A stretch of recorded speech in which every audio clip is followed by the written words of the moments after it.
seppellire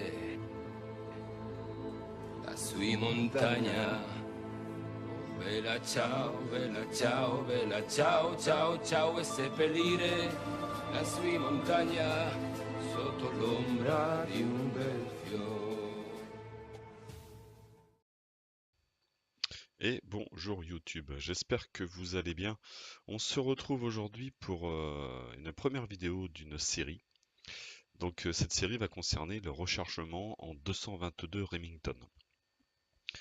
Donc là je reviens du tir, où j'ai tiré donc en 222 Remington bien évidemment, avec mon AK-74, donc comme vous avez pu voir dans la précédente vidéo que j'avais faite.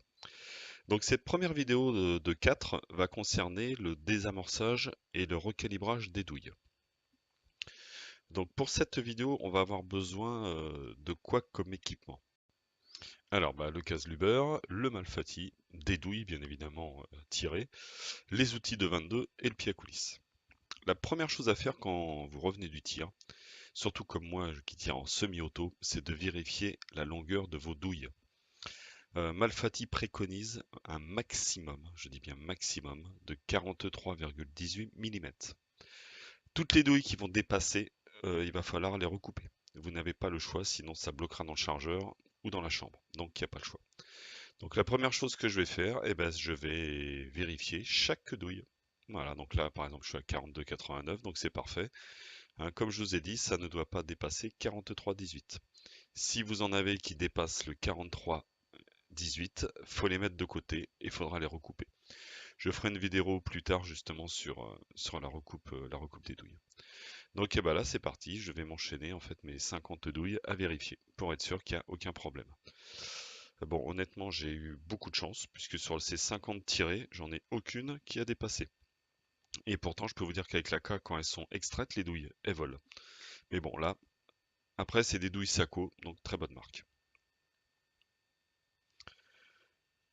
Ensuite on va faire quoi? Ensuite ça va être très simple, je vais régler mon outil pour désamorcer et recalibrer. Donc je vais prendre le shell holder, donc bien évidemment c'est le numéro 1, que je vais placer dans ma presse. Voilà, c'est le numéro 1. Je le place donc dans la presse. Voilà. Je vais monter donc ma presse tout en haut. Donc baisser le levier bien évidemment tout en bas. Je vais prendre l'outil donc désamorceur recalibreur que je vais aller placer directement au contact. Donc je visse, je visse, je visse et je vais le placer au contact. Voilà. Une fois que c'est fait, je commence à presserrer le gros écrou.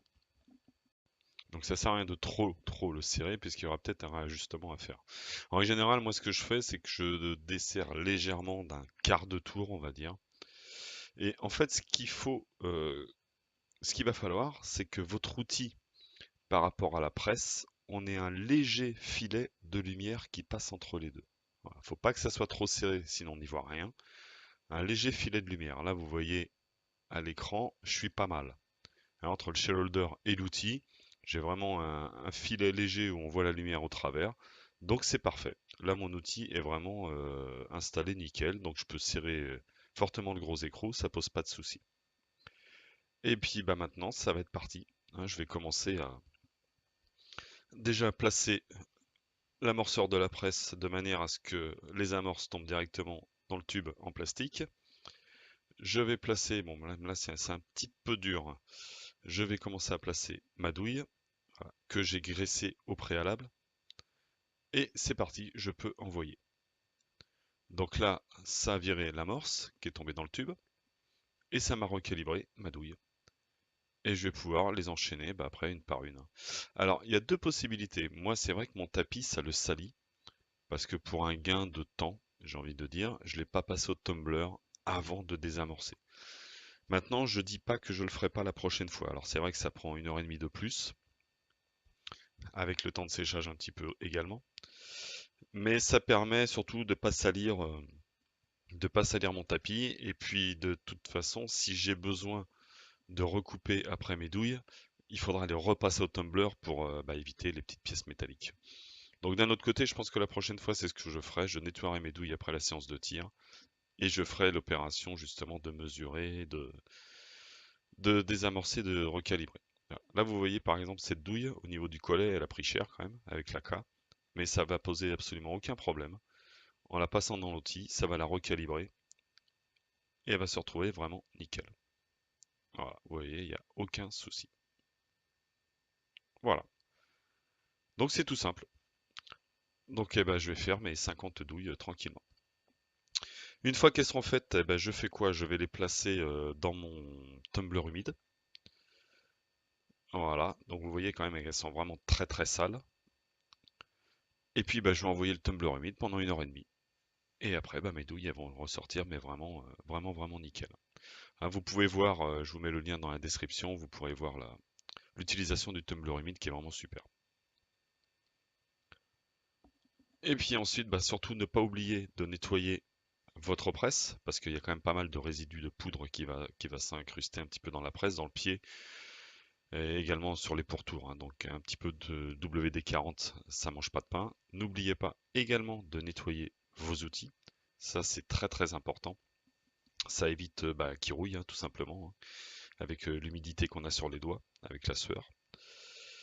Et donc voilà, tout simplement, comment se déroule l'opération de désamorcer et de recalibrer vos douilles. J'espère que cette vidéo vous aura plu. Si vous avez des questions, n'hésitez pas à me la poser, j'y répondrai avec plaisir. Et à bientôt pour le second opus de cette série. Je vous dis à bye bye.